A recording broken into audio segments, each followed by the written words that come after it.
Você tem gelo no coração! Gritou a cigana para o chefe da prisão.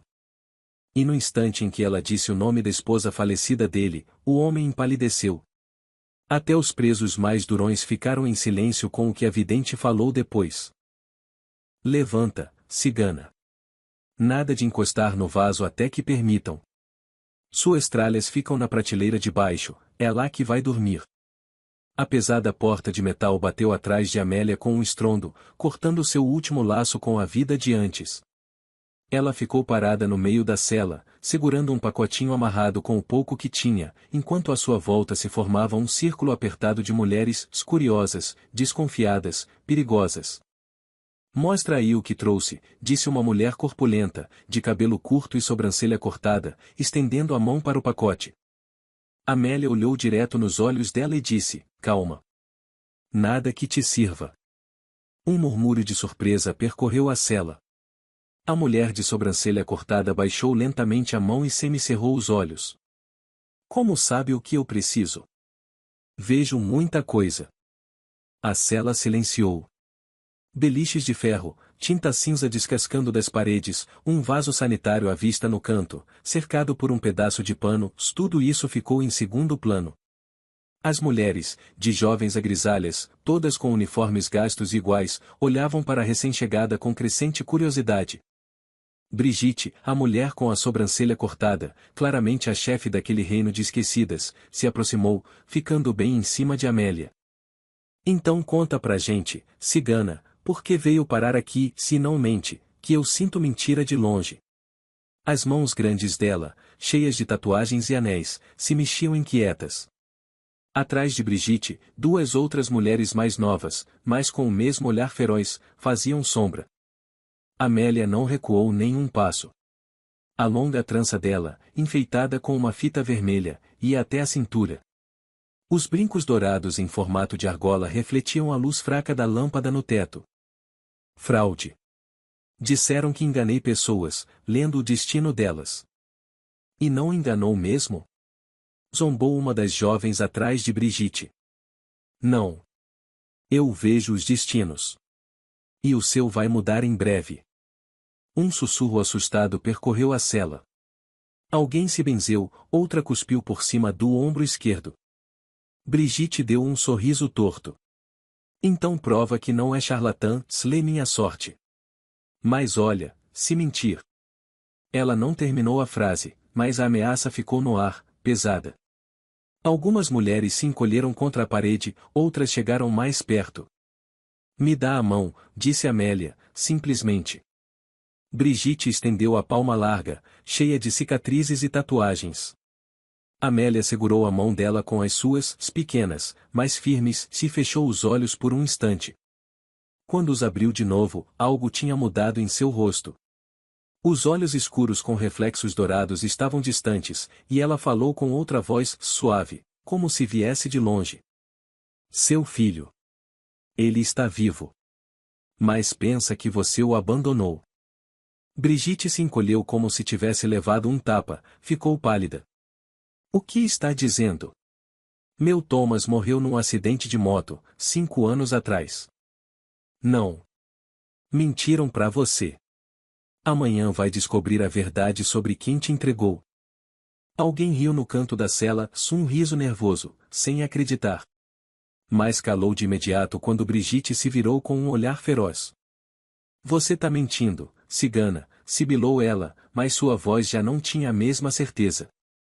Me mostraram até atestado do IML. Falso. Foi seu homem. Queria que você topasse o golpe. Quando te pegaram, ele levou seu filho e disse que você tinha largado eles. Vendeu o apartamento e foi morar em Barcelona. Brigitte deu um passo para trás. O rosto dela estava transtornado, os olhos selvagens. Você. Você, e ela não achava as palavras. As outras mulheres agora olhavam para Amélia com uma mistura de medo e respeito. Como sabe sobre o Klaus? Brigitte finalmente conseguiu falar. Quem te contou? Ninguém. Eu já disse, se eu vejo. Amélia sentou-se na beirada da prateleira de baixo, o lugar que lhe foi dado. Minha avó, Marguerite também via. Tá no sangue. Brigitte se deixou cair na cama ao lado, como se as pernas não aguentassem. Se você estiver mentindo sobre o Thomas, amanhã vai saber. Agora me conta como funciona aqui. A cela começou a sair do choque. As mulheres conversavam entre si, lançando olhares curiosos e cautelosos para a nova. Alguém bateu no cano do aquecedor, sinal combinado com a cela ao lado. Aqui é assim, um vaso é ali. A fila é por ordem de chegada. A água é racionada, se enchem a caixa só uma vez por dia. O pão é dividido igual. Quem rouba migalha, leva a tapa. De dia não pode se deitar, só sentar. De noite passam TV por 1 hora, se o guarda estiver de bom humor. Ela falava seca, direta, mas não tirava os olhos de Amélia. E daqui a 1 mês, algo vai acontecer aqui dentro que vai mudar o destino de muita gente. Vai chegar alguém que perdeu mais do que todos nós juntos. Ficou um silêncio tão profundo que dava para ouvir a água pingando da torneira do lado da pia. Quem seria? Perguntou uma das mais velhas perto da janela. Vamos saber quando a hora chegar, disse Amélia com um sorriso. O rosto dela, de traços finos, se iluminou por dentro e ficou quase bonito. Brigitte resmungou, mas não fez mais perguntas. A cela voltou ao seu ritmo normal. Uma costurava uma peça de roupa, outra jogava cartas no chão, outras cochichavam num canto. Amélia desfez seu pacotinho, dobrando com cuidado as poucas roupas que tinha. Da cela ao lado, vinha o choro abafado de uma menina bem jovem, presa por vender drogas. Tadinha, tá no 3º dia de choro. Deixou o filho pequeno com a avó. E você, Raquel, quantos tem? Perguntou outra. 3. Já estão todos criados, graças a Deus. Tenho até neto. A conversa virou sobre filhos, assunto inevitável entre mulheres privadas do que mais amavam. Algumas se orgulhavam dos filhos estudiosos, outras reclamavam das filhas perdidas, outras ainda choravam ao lembrar dos pequenos que ficaram com pais alcoólatras. Amélia ouvia em silêncio. Até que começou a cantar baixinho, quase sussurrando. Eram palavras estranhas, de uma antiga canção de ninar cigana, que se espalharam pelo ar abafado da cela. Ninguém entendia as palavras, mas todas sentiram seu sentido, falavam de amor, de proteção, das estrelas que olham pela janela, do sono que traz paz. A voz de Amélia, grave e profunda, parecia tocar direto no coração. Aos poucos, todas as conversas cessaram. Até as mais duronas ficaram em silêncio, olhando para o nada, lembrando dos filhos deixados, perdidos, esquecidos. Uma das mais jovens chorava baixinho, com o rosto escondido nas mãos. Brigitte estava sentada, cabeça baixa, os ombros tremendo levemente. Quando Amélia terminou de cantar, a cela ficou mergulhada num silêncio profundo. Você canta bonito, cigana. Mas deixa o coração apertado. Sem tristeza, não há alegria. Assim como não existe dia sem noite. O sinal de recolher soou de repente, um som metálico, agudo, que fez todas se sobressaltarem. As mulheres começaram a se ajeitar para dormir, camas rangiam, lençóis farfalhavam. Amélia se deitou em sua prateleira, apoiando a mão sob o rosto. À luz fraca da lâmpada noturna, seu rosto moreno parecia esculpido em madeira escura. Os olhos permaneciam abertos, refletindo imagens distantes, invisíveis para os outros. E se o meu Thomas estiver mesmo vivo? O que eu faço? Vive. Vive por ele. O resto vai se ajeitar. Lá no corredor, passos pesados de um guarda se aproximavam. Uma chave girou na fechadura da cela ao lado. Dorme, Brigitte. Amanhã vai ser um dia difícil. E Brigitte, pela primeira vez em muitos meses, fechou os olhos sem protestar. Logo sua respiração ficou tranquila e profunda. Amélia continuava acordada. Sentia o peso dos destinos alheios sobre os ombros, enxergava os fios que ligavam passado e futuro. Seu dom não dava descanso, se exigia entrega, entrega constante de si mesma. Vovó Marguerite, Pensava ela, você dizia que nosso dom cobra solidão. Mas às vezes eu só queria uma felicidade simples. Nada de visões eternas, nem de ver além do tempo, e só calor, abraços, um lar. Do lado de fora, pelas pequenas grades da janela, brilhavam as estrelas. As mesmas que brilhavam sobre o acampamento cigano quando ela era menina. As mesmas que viram seus ancestrais há centenas de anos. Amélia olhava para elas e sentia algo se aproximando, algo grande, inevitável, que mudaria destinos. Ela sabia que em breve encontraria a pessoa que transformaria sua vida. Alguém que tinha perdido tudo. Mas ainda não via seu rosto. Na cela feminina, as manhãs começavam sempre do mesmo jeito. Chave girando na fechadura, guarda gritando, corre corre na pia. Mas hoje estava diferente. Miller. Pega tuas coisas e vem. A guarda Ingrid apareceu na porta, segurando um envelope. Brigitte, ainda sonolenta, sentou-se na cama, confusa. Mas para onde? Para lugar nenhum. E para quê? Chegou carta, urgente. E o chefe te chamou. O silêncio na cela era quase palpável. Todas as mulheres olhavam ora para Brigitte, ora para Amélia, que seguia sentada em sua prateleira, penteando os cabelos negros com um pente de madeira. Brigitte pegou o envelope com as mãos trêmulas. A letra era estranha, apressada, torta. Miller B. se entregar em mãos. O que é isso? E murmurou ela, rasgando o papel. Começou a ler.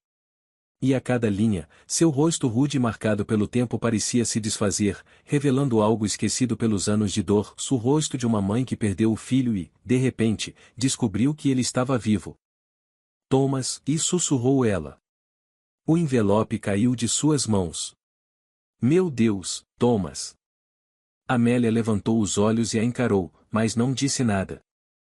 Seus olhares se cruzaram, e nos olhos de Brigitte havia uma mistura tão forte de choque, gratidão e incredulidade que palavras se tornaram desnecessárias. Anda logo, Miller. Apressou a guarda. O chefe não gosta de esperar. Brigitte despertou do transe. Alisou como pôde o cabelo curto, ajeitou a roupa. Mas tô acabada desse jeito. Ele não te chamou para desfile. Anda logo. Antes de sair, Brigitte olhou para Amélia. Cigana. Você, e ela parou, sem saber como agradecer alguém que, com uma única frase, devolveu sentido à sua vida. Vai. Teu filho te espera. O gabinete do coronel ficava no terceiro andar do prédio administrativo. Porta pesada com a placa O Chefe do Isolamento, cortinas grossas nas janelas, um cofre no canto. Nas paredes, retratos dos líderes do país, diplomas amarelados e um mapa de evacuação. A mesa de Michael estava coberta de pastas, vermelhas o confidencial, azuis o uso interno, e as comuns marrons. Um cinzeiro cheio de bitucas denunciava uma noite sem sono. O próprio coronel estava de pé junto à janela, mãos para trás. Alto, firme, uniforme impecável, cabelos grisalhos nas têmporas, cortados com precisão. Só as rugas profundas ao redor dos olhos e a linha marcada entre as sobrancelhas revelavam sua idade e cansaço. Posso entrar? Ingrid, a capitã e assistente dele, apareceu na porta. Trouxe a detenta, como o senhor mandou. Michael se virou e lançou um olhar atento, frio e desgastado pelo tempo, a cigana que entrou. Pode entrar. Amélia cruzou a porta. Seus olhos escuros observaram com calma o ambiente e o homem à sua frente. Não demonstrava medo, nem submissão, diferente da maioria dos presos chamados ali. Amélia, nascida em 1959, cigana. Acusada de fraude em grande escala. Prisão preventiva. Obrigado, Ingrid. Pode deixar. Vou conversar com a cidadã a sós. Ingrid saiu a contragosto, lançando a Amélia um olhar desconfiado. Quando a porta se fechou, o silêncio tomou conta da sala. Michael sentou-se com calma, pegou um maço de cigarros da gaveta, acendeu um. Sente-se, apontou para a cadeira à frente. Amélia se sentou, ajeitando com cuidado as pontas da saia longa. Sua serenidade parecia irritar um pouco o coronel. Dizem que você anda pagando de bruxa por aqui. Assustando as detentas, causando desordem? Eu não assusto ninguém, senhor. Só digo o que vejo. E o que é que você vê? Vamos ver esses truques então. Me diga algo. Só que aviso logo, não vou a circo desde que saí do exército. Ele falava com ironia, mas o olhar estava alerta. Já era conversa demais pelos corredores sobre aquela cigana esquisita, se o que ela previu sobre o filho da Brigitte aconteceu com precisão assustadora. A carta podia ter chegado um mês depois, e seria só coincidência. Mas o rapaz escreveu justo agora, um dia depois da chegada de Amélia. Amélia olhou demoradamente para o coronel, como se lesse algo em seu rosto. Depois falou baixo: o senhor tem frio no coração. Mas não é por causa dessas paredes. Michael ergueu ligeiramente as sobrancelhas. O senhor perdeu o que mais amava há 12 anos. E até hoje se culpa por não ter conseguido salvá-la. Ela e o bebê. O cigarro parou no meio do caminho até a boca. Michael se endireitou bruscamente, a cadeira rangeu sob seu peso. Como você sabe disso? Quem te contou? Ninguém. Eu vejo nos seus olhos. Nas rugas ao redor da boca. No jeito como você carrega os ombros, como se ainda estivesse segurando um caixão. Michael levantou-se devagar. O rosto empalideceu, os músculos da mandíbula começaram a se contrair. Alguém andou fuçando meus arquivos. Algum guarda anda falando demais. Eu vou descobrir. Ela carregava uma menina no ventre quando o acidente aconteceu, disse Amélia baixinho, interrompendo. Michael parou no meio da frase.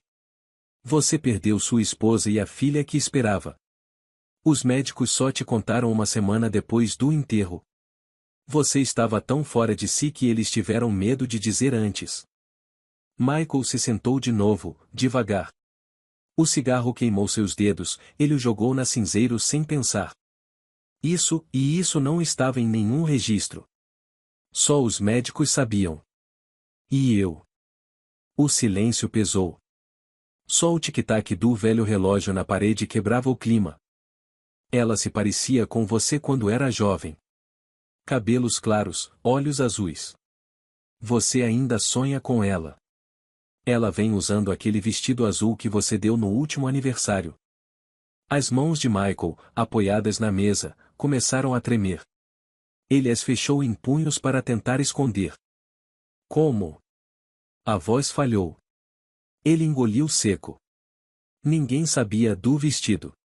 Era, e só nosso. Eu não sei como. Eu simplesmente vejo. Às vezes o que já foi. Às vezes o que ainda vem. E o que vem? Perguntou ele, rouco. Amélia olhou direto nos olhos dele. Você vai conhecer sua filha, Michael. Não há que não nasceu, e mais outra. E ela será sua, mais do que se tivesse nascido de você. Michael ficou alguns segundos olhando fixamente para ela, depois se levantou de repente e virou-se para a janela. Seus ombros tremiam discretamente. Amélia permaneceu em silêncio. Sabia que, em 13 anos desde a morte da esposa, aquele homem forte nunca havia chorado diante de ninguém. Agora, ele precisava de silêncio e solidão. Saia. Espere no corredor. Amélia se levantou e saiu sem fazer barulho. No corredor, recostada na parede, estava a capitã Ingrid, mexendo nervosamente no botão do uniforme. O que você disse para ele? Nunca viu Michael assim. A verdade. Só a verdade. Do outro lado da porta não se ouvia nada, mas Amélia sabia o que estava acontecendo. Ela via o coronel Michael, acostumado a ter tudo sob controle, com a cabeça entre as mãos, tremendo de tanto chorar. Pela primeira vez em muitos anos. Ela sabia que aquelas lágrimas eram o começo da cura. Que o gelo ao redor do coração dele começava a derreter. E que a partir dali, seus destinos estariam ligados por um fio invisível, mais forte. Lá no fim do corredor, uma porta bateu, passos pesados se aproximaram. Um grupo de novos prisioneiros passou escoltado. Um deles, ao ver a cigana encostada na parede, diminuiu o passo e murmurou algo para o outro. O segundo se benzeu. O guarda ao lado gritou. Sem parar. Ingrid ajeitou o coque apertado no cabelo. Desde que você chegou, tudo parece estranho. Amélia olhou para ela. Todo mundo procura por amor, Ingrid. Até quem diz que só quer poder. Ingrid ficou vermelha na hora. Seus sentimentos pelo chefe eram um segredo bem guardado. Eu não sei do que você tá falando. Nem quero saber. Nesse momento, a porta do gabinete se abriu. Michael apareceu, firme, com a postura impecável de sempre. Só os olhos vermelhos denunciavam o que tinha acabado de viver. Entre. Ingrid, por favor, traga um chá para nós. E o dossiê da Brigitte. Ingrid arregalou os olhos, surpresa. O da Brigitte? Sim. Tem algumas inconsistências que precisam ser revistas. Quando Amélia voltou à sala, Michael estava de novo junto à janela, observando o pátio coberto de neve. Sem se virar, perguntou. Por que me contou aquilo? Sobre Nadine, sobre o bebê. Por que mexer numa ferida antiga? Para que ela comece a cicatrizar de verdade. Sem pus, sem dor escondida. Para que você possa deixar o passado para trás e enxergar o que vem pela frente. Michael se virou. Havia algo diferente no olhar, como se, pela primeira vez, ele realmente enxergasse a mulher diante dele. Você não é uma farsante. Não. Nem minha avó era. Mas as pessoas têm medo do que não entendem. Michael assentiu lentamente, como quem toma uma decisão. Eu vou rever seu processo. Pessoalmente. Se encontrar falhas. Ele não terminou a frase, mas Amélia entendeu. Pela primeira vez em semanas, uma centelha de esperança brilhou em seus olhos. Obrigada, Michael. Não me agradeça ainda. E não conte a ninguém sobre o que conversamos. Principalmente a parte pessoal. Pode ficar tranquilo. Seus segredos ficam comigo. Ingrid entrou com uma bandeja, trazendo 3 xícaras de chá e um prato com biscoitos. Aqui está o chá, Michael. E o dossiê da Brigitte. Obrigado, Ingrid. Sente-se, tome um chá com a gente. Acho que vamos ter uma conversa interessante e sobre destinos e coincidências. Ele apontou para a cadeira ao lado de Amélia, e a capitã Ingrid se sentou, sem entender direito o que estava acontecendo com seu chefe tão reservado e sério. Amélia observava os dois. Atrás de Michael, como uma sombra suave, ela via uma mulher loira com um vestido azul. Sorria e acenava, como se aprovasse tudo aquilo. Nadine, pensou Amélia, se eu vou ajudá-lo. Prometo. Ele nunca mais vai estar sozinho. Consultora especializada em assuntos psicológicos, se era o que dizia o novo crachá de Amélia. 3 palavras que mudaram tudo. 3 palavras que lhe deram o direito de sair da cela, andar pelos corredores do isolamento escoltada, e sentar-se nas salas de interrogatório e não mais como suspeita, mas como e o quê? Nem mesmo Amélia saberia definir exatamente qual era seu novo papel. As mulheres da cela agora olhavam para ela com uma mistura de respeito e receio. Todas já sabiam da história de Brigitte, o filho dela estava vivo e agora vinha visitá-la com frequência. Um garoto de rosto fino e olhos cheios de esperança e desconfiança. Amélia o viu de relance, quando cruzaram no corredor do setor administrativo. Ei, e obrigada, disse Brigitte, meio sem jeito, antes de sair para mais um encontro com o filho. Sem você, eu ainda ia achar que o Thomas. Ela não terminou a frase. Virou o rosto e enxugou algo do canto do olho com as costas da mão. Amélia apenas assentiu. Sabia bem o que aquela mulher sentia, um sentimento raro entre aquelas paredes e esperança. A sala de interrogatório número 3 era a menor e mais desconfortável de todas. Tinta descascando nas paredes, teto manchado de infiltrações, cadeiras de metal duras, uma mesa que rangia a cada movimento e uma gaveta cheia de marcas deixadas por investigadores antigos, rabiscos, bilhetes, bitucas de cigarro. Amélia estava sentada num canto, quase invisível, em silêncio. Usava a mesma saia longa e a blusa branca de sempre. Michael tinha permitido que ela não usasse o uniforme da prisão, entendendo que isso preservava sua dignidade. Na frente do investigador Hugo, um homem de rosto cansado e entradas fundas no cabelo, se estava sentado um sujeito magro, por volta dos 30 anos, com uma jaqueta de couro surrada. Testemunha de um caso de roubo numa loja de penhores. Então, cidadão François, o senhor afirma que, na madrugada do dia 7 de abril, viu o suspeito saindo da loja com 2 televisores, é isso? François balançava a cabeça com nervosismo, tamborilando os dedos na mesa. Seus olhos passeavam pela sala, sem parar em lugar nenhum. Sim, senhor delegado. Vi com estes olhos. Carregava um na mão, o outro debaixo do braço. Às 3 da manhã, no escuro? Tinha um poste aceso na esquina. Amélia observava em silêncio. Via o leve tremor nas mãos dele, como ele toda hora encostava no bolso esquerdo da jaqueta, como desviava o olhar. Tossiu discretamente. Hugo se virou para ela, quase tinha esquecido da presença da cigana que o coronel enviará para ajudar nos casos difíceis. Quer dizer algo? Amélia se levantou devagar e foi até a mesa. François olhou para ela e empalideceu, como se tivesse visto um fantasma. Esse homem está mentindo. Olhem as mãos dele, não tremem de nervoso, mas porque ontem ele recebeu dinheiro. Muito dinheiro. Primeira vez na vida. François se afastou, incomodado. Tá maluca? Que dinheiro? No bolso esquerdo tem um recibo, com o nome de quem pagou. Ele segura o bolso o tempo todo, com medo de perder. Acha que, sem o recibo, não vai receber o resto. Agora foi o investigador quem empalideceu. Senhor François, esvazie os bolsos. Todos. Vocês não têm esse direito. Isso é abuso. Eu vou denunciar.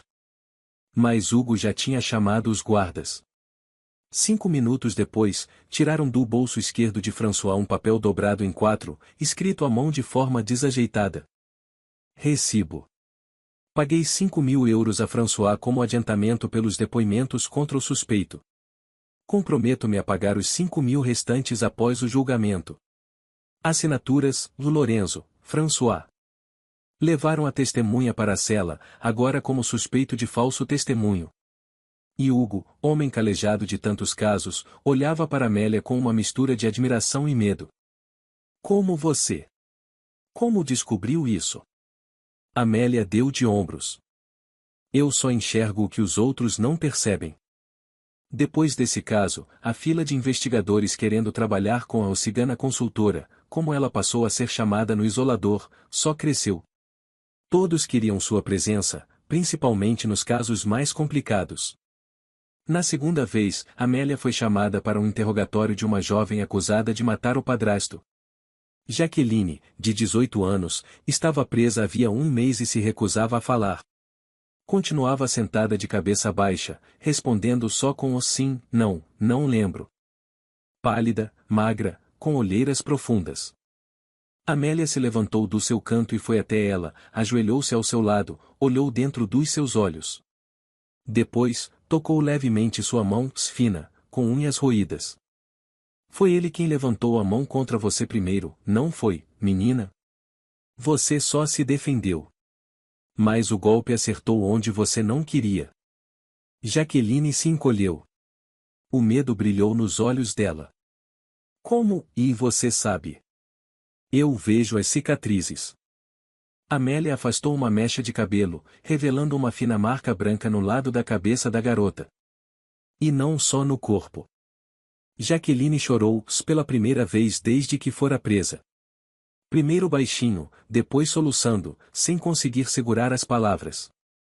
Ele chegou bêbado e disse que agora eu era a nova mulher dele e a mamãe estava no hospital porque eu peguei a faca, só para assustar e ele riu, veio para cima e eu só queria acertar o braço, e só o braço. O investigador ligou o gravador às pressas. Amélia continuou segurando a mão da jovem enquanto ela contava a sua história. Uma história que tinha medo de contar, medo de não acreditarem, de ser culpada, de ouvirem que ela provocou. No fim do depoimento, o investigador disse baixinho para Amélia: "Obrigado. Vamos verificar tudo, mas parece mesmo legítima defesa. Dá para soltar ela com termo. Não sei como você faz isso. Eu escuto. Não só as palavras, mas os pensamentos também." O terceiro caso foi o mais tenso.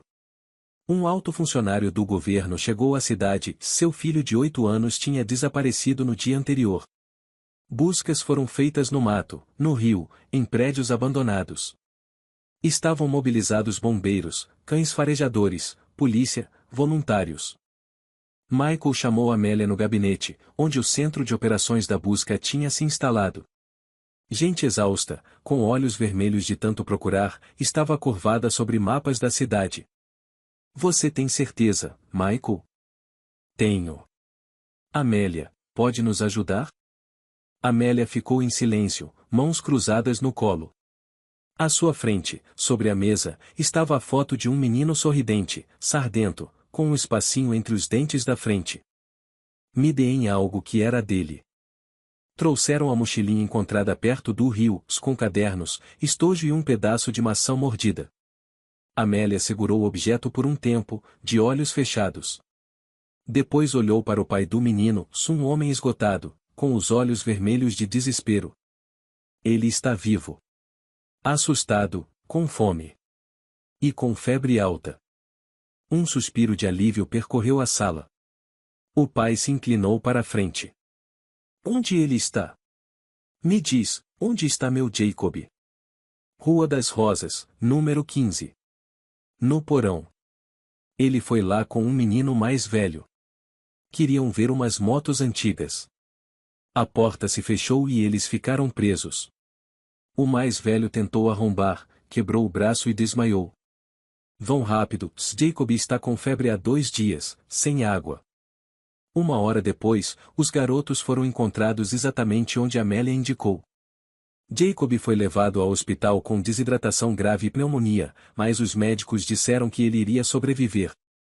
O pai voltou para agradecer a Amélia, tentou até beijar sua mão. Ela se afastou delicadamente. "Não precisa. Você os encontraria também, só que mais tarde. E nesse tipo de situação, cada minuto conta. Você salvou meu filho. Nunca vou esquecer isso." Amélia o acompanhou com os olhos e sentiu que alguém a observava. Ao se virar, viu a capitã Ingrid parada na porta, olhando para ela com uma expressão de pura antipatia. "Michael, você confia demais nela. E se for tudo uma farsa? Ela podia estar envolvida com os sequestradores e agora faz esse teatrinho para bancar a heroína." "Que sequestradores, Ingrid?" As crianças entraram sozinhas no porão e ficaram presas. Foi só um acidente. Mesmo assim, esse mdom dela parece mais um truque bem montado. E se ela estiver colhendo informações dos outros presos? Ou subornou alguém da segurança? Michael lançou um olhar demorado para sua assistente. "Ou talvez você esteja apenas com ciúmes, capitã?" Ingrid corou na hora. "Eu não, e não é isso. Só estou preocupada com a reputação do nosso setor." Mas Michael já tinha se virado para a janela, encerrando o assunto com um simples gesto. Na manhã seguinte, Amélia estava no arquivo, analisando antigos casos de desaparecidos. Michael lhe dera essa tarefa, procurar os que ainda podiam ser encontrados. Ela lia páginas amareladas, escritas com tinta quase apagada, anotando detalhes num caderno. Michael apareceu na porta, com o semblante fechado, a testa marcada por uma ruga profunda. "Amélia, temos um problema. Uma prova importante sumiu do processo, um relatório financeiro que comprova lavagem de dinheiro." Amélia levantou os olhos. Era o caso de um empresário poderoso, acusado de fraudes imobiliárias. Quem conduzia a investigação era o vice de Michael, o tenente-coronel Robert. O relatório estava no cofre. Só 3 pessoas tinham acesso, eu, Robert e a secretária Ana. Amélia olhou com atenção, como se lesse o que estava por trás do olhar dele. Depois falou baixo. O inimigo está do seu lado, Michael. É alguém em quem você confia. Mas ele está vendendo sua honra. Michael se enrijeceu. O Robert? Impossível. Trabalhamos juntos há 20 anos. Verifique os contatos dele da última semana. E a conta bancária da esposa. Entrou dinheiro. Muito dinheiro. Michael se levantou com dificuldade. Se isso for verdade. Não o julgue tão rápido. Ele tem um motivo. Um motivo forte. No restaurante O Leão Dourado, a luz era baixa e o cheiro de charuto caro impregnava o ar. Em uma mesa no canto mais afastado, 2 homens conversavam. Oliver, gordo, quase careca, com anéis nos dedos, e o tenente-coronel Robert, com um olhar perdido, de quem encara o abismo. Mais um pequeno favor, Robert. O último. E sua menininha vai receber o melhor tratamento da Suíça. Te dou minha palavra. O quê? O que você quer agora? Essa cigana está atrapalhando. Vê demais. Sabe demais. Sabe do que estou falando? Robert virou o uísque de uma vez. Ela não fez nada de errado.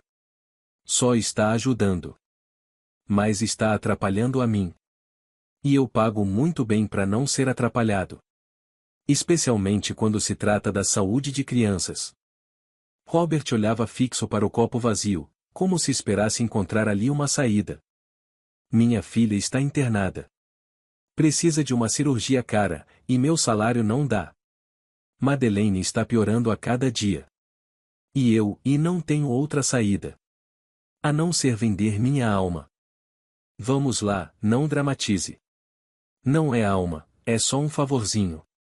Nada demais. Robert ficou calado, olhando pro nada. Na cabeça dele, o rosto pálido da filha sobre o travesseiro branco do hospital, as mãos finas cheias de marcas de agulha, os olhos confiantes que ainda guardavam esperança. O que exatamente você quer que eu faça? Oliver se inclinou sobre a mesa. Basta convencer seu chefe de que a cigana é uma charlatã. Que está enganando todo mundo, manipulando crendices. Que precisa ser afastada, pelo menos até acabar meu julgamento. Depois? Depois ela que vá fazer magia no deserto. Não me importa. Robert assentiu, sem erguer os olhos.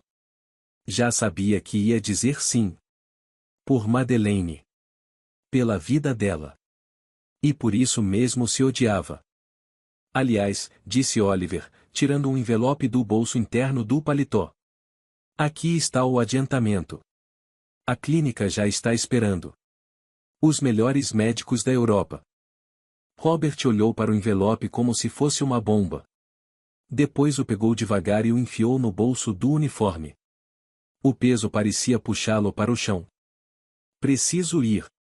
Ele se levantou, deixando o segundo copo pela metade.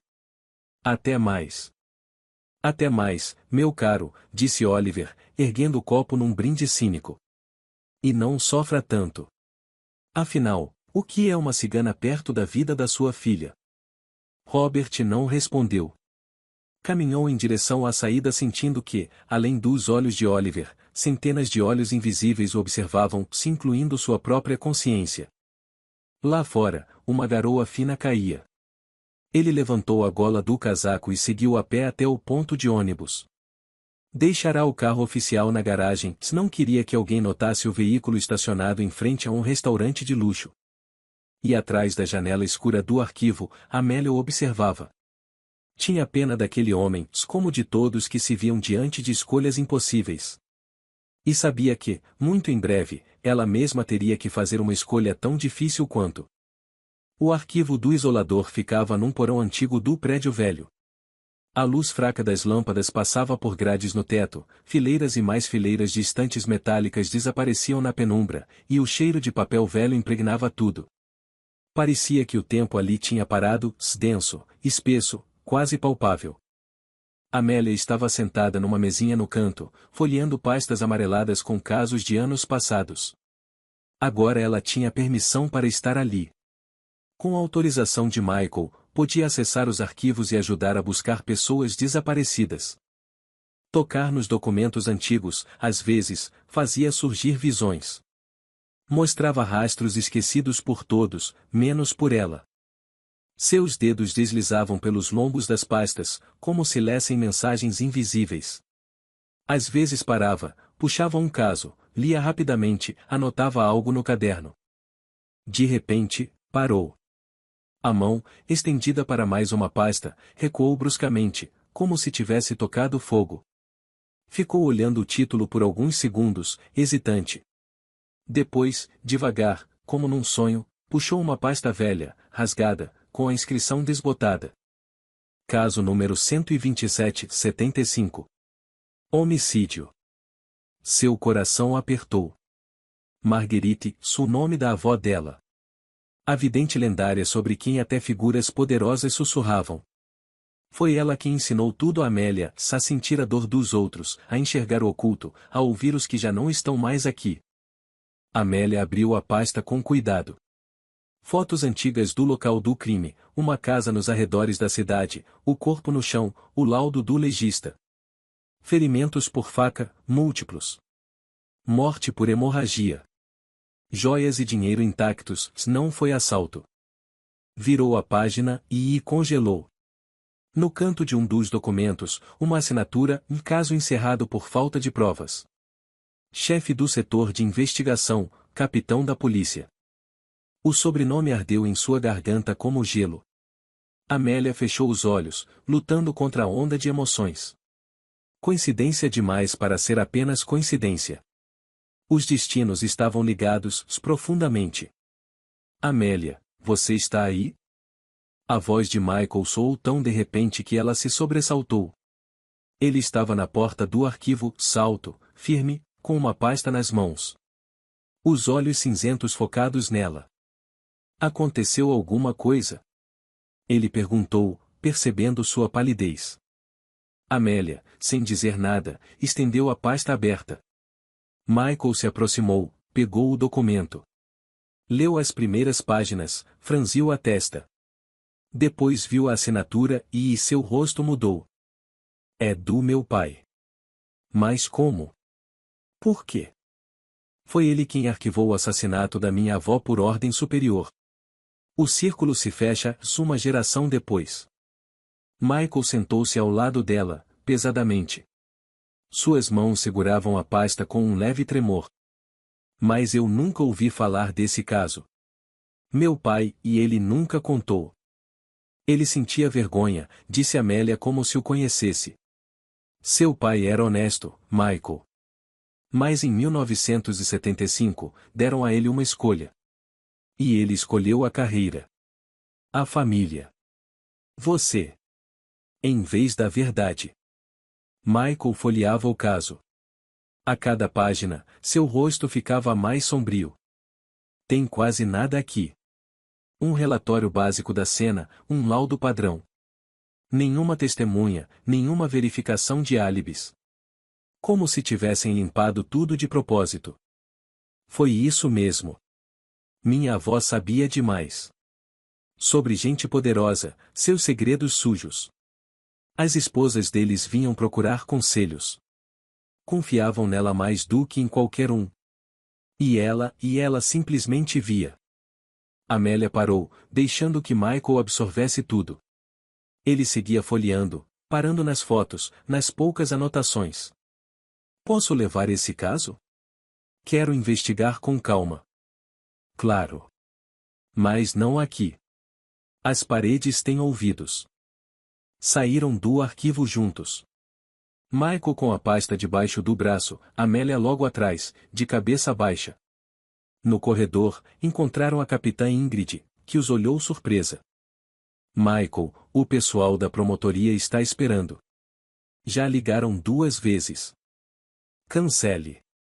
Diga que surgiu um assunto urgente. Pessoal. Ingrid ergueu a sobrancelha, mas não questionou. Certo. Algo mais? Sim. Passe na minha sala amanhã cedo. Precisamos conversar, a sério. Quando Ingrid se afastou, Michael se virou para Amélia. Para onde podemos ir onde ninguém nos interrompa? Pro meu quarto. Hoje é dia de visitas, a cela está vazia. A cela onde normalmente ficavam até 10 mulheres estava deserta, a maioria havia saído para encontros com familiares ou advogados. Um lençol pendurado criava um cantinho reservado, onde ficava a cama de Amélia. Aquele espaço de 2 por 2 metros era tudo o que ela tinha de seu. Michael olhou em volta, visivelmente desconfortável. Raramente entrava nas celas. E nunca estivera a sós com uma detenta num espaço tão íntimo. Sente-se, disse Amélia, apontando a única cadeira. Não tenho chá, mas posso oferecer água. Não precisa, respondeu ele, colocando a pasta sobre a mesinha encostada à parede. Me conta tudo. Desde o começo. Amélia sentou-se na beirada da cama, as mãos cruzadas sobre o colo. Minha avó, Marguerite, foi assassinada em setembro de 1975. À noite, na casa dela. 4 facadas no coração. A voz dela era calma, quase distante, como se falasse da vida de outra pessoa. Eu era criança, tinha 10 anos. Morava com meus pais em outra cidade. Mas senti quando ela morreu, acordei gritando. Mamãe dizia que eu chorava, estão matando a vovó. Alguém ajuda. E na manhã seguinte chegou o telegrama. Michael a ouvia sem interromper. Seu rosto estava sério, mas nos olhos havia algo, talvez dor, talvez empatia. Depois apareceu um investigador, jovem, nervoso. Fez algumas perguntas, anotou coisas. E uma semana depois, tudo foi encerrado. Autor não identificado, escreveram. Mas minha avó, e antes de morrer, conseguiu escrever um nome no chão, com o próprio sangue. Qual o nome? Perguntou Michael, tenso. Vitor. Na época, ele era um político influente. E pouco antes do assassinato, minha avó leu o futuro da esposa dele e disse algo que nunca deveria ter sido revelado. Michael passou a mão pela ponte do nariz. Mas como você sabe do nome no chão? No processo não há uma só menção. A inscrição foi apagada. Mas minha mãe viu antes que seu pai mandasse limpar tudo. Ela se levantou e foi até uma prateleira presa na parede. Pegou de lá uma velha caixa de papelão de bombons, abriu-a. Dentro havia fotos, cartas, pequenas lembranças, miçangas, fitas, flores secas. Aqui, disse ela, estendendo a Michael uma fotografia desbotada. Essa é minha avó Marguerite. E o homem ao lado? Michael pegou a foto, olhou com atenção. Era uma cigana idosa, com uma longa trança grisalha, lenço amarrado de forma tradicional, cercada por vários oficiais de polícia. Entre eles, um jovem capitão, cópia exata de Michael quando jovem. Meu pai. Mas por quê? Por que ele estava nessa foto com ela? Foi antes do assassinato. Um mês antes. Minha avó ajudou a resolver um caso de sequestro. Ela indicou onde procurar, como fiz com o Jacob. Seu pai veio agradecer. E depois, deram outra ordem. Michael ficou olhando a foto por muito tempo. Depois levantou os olhos para Amélia. Você acha que ele teve participação no crime? Não. Mas ajudou a esconder a verdade. Sob pressão, com certeza. Ameaçaram ele. Talvez sua mãe, talvez você. É assim que fazem os que estão no topo, acham o ponto fraco e atacam sem piedade. Michael pôs a foto sobre a mesa e voltou a folhear a pasta. O destino não age por acaso, coronel. A gente se encontrou para corrigir um erro do passado. Seu pai não é o culpado, se ele era jovem, cumpria ordens. Mas agora, você tem a escolha. Michael olhou para ela. Que escolha?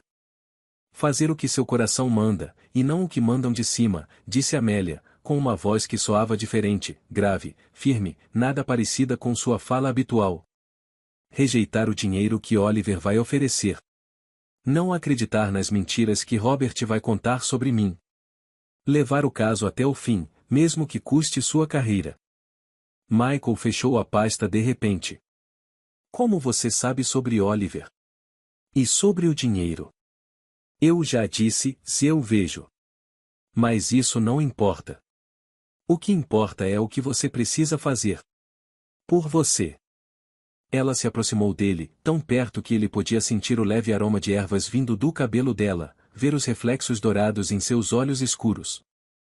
As mulheres da minha família sempre pagaram com solidão pela justiça. Eu tenho medo de me apaixonar por você, Michael. Medo de trazer desgraça. Michael a olhava, incapaz de desviar o olhar. Algo estava acontecendo entre eles, algo que não tinha nada a ver com processos ou crimes antigos. Algo simples e eterno, como a própria vida.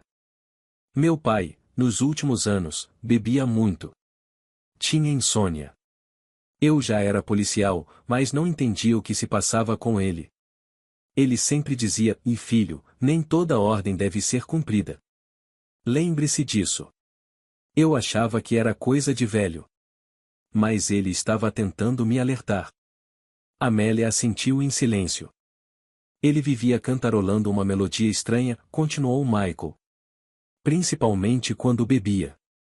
Eu nunca entendi que música era aquela. Era uma canção de ninar, disse Amélia. Uma canção cigana.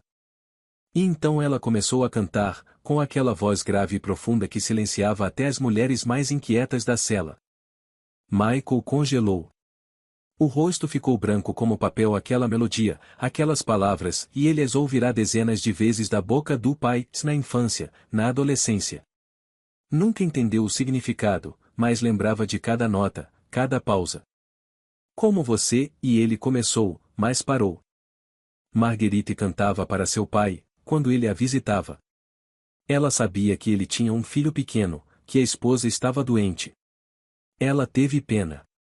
E cantava para você. Depois, e ele passou a cantar lembrando da culpa. E da fraqueza. Ela fez uma pausa, olhando fundo nos olhos dele. Mas você não é fraco, Michael. Você não vai repetir o erro dele.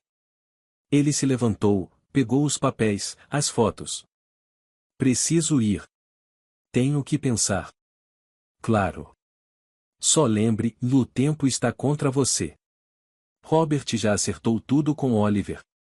Em 3 dias, vão te fazer uma proposta. Muito generosa. E muito perigosa. Michael parou na porta. Por que está me ajudando?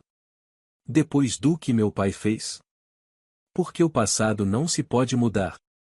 Mas o presente, sim. E eu vejo em você algo que seu pai não teve, coragem para enfrentar o sistema. Mesmo que isso te custe tudo. Quando ele saiu, Amélia ficou por muito tempo sentada, imóvel, olhando para a cadeira vazia. Depois pegou outra foto da caixa, ainda mais antiga e desbotada. Nela, uma mulher jovem, loira, segurava um bebê no colo. No verso, escrito com tinta quase apagada, para Marguerite, da agradecida Patrícia. Obrigada pelo meu filho. 1970. Amélia sabia que Patrícia era a mãe de Michael. E que, em 1970, o pequeno Michael estava gravemente doente. Os médicos tinham desistido. E sua mãe, desesperada, levou o menino até a curandeira cigana. Marguerite cuidou dele por 3 dias, com chás e orações. No 4º dia, a febre baixou, e o menino começou a melhorar. O círculo se fecha, vovó. Você salvou ele uma vez. Agora ele tem que me salvar. E eu? Eu tenho que salvá-lo dele mesmo. Do lado de fora, o entardecer caía. No corredor, passos de prisioneiras voltando das visitas. Em breve, a cela estaria cheia de vozes, conversas, vida. Por enquanto, Amélia ouvia apenas o silêncio. E, dentro dele, as vozes do passado e do futuro, tão claras quanto as das vivas.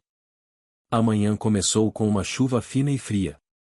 As gotas batiam na calha de metal do gabinete de Michael, trazendo uma sensação de inquietação e melancolia.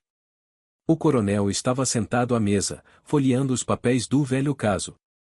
Seu rosto estava abatido, com olheiras profundas, se ele não dormira. A assinatura do pai nas folhas amareladas queimava os olhos. Caso encerrado por falta de provas. Toda vez que lia aquilo, algo se partia por dentro.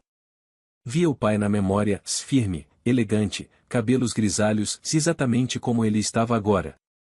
Com licença, Michael. A porta foi batida. Ingrid entrou. Michael rapidamente enfiou os papéis na pasta e guardou-a no cofre. Entre, Ingrid. A capitã estava mais pálida que o normal. Trazia um envelope nas mãos. Chegou agora. Uma denúncia anônima contra Amélia.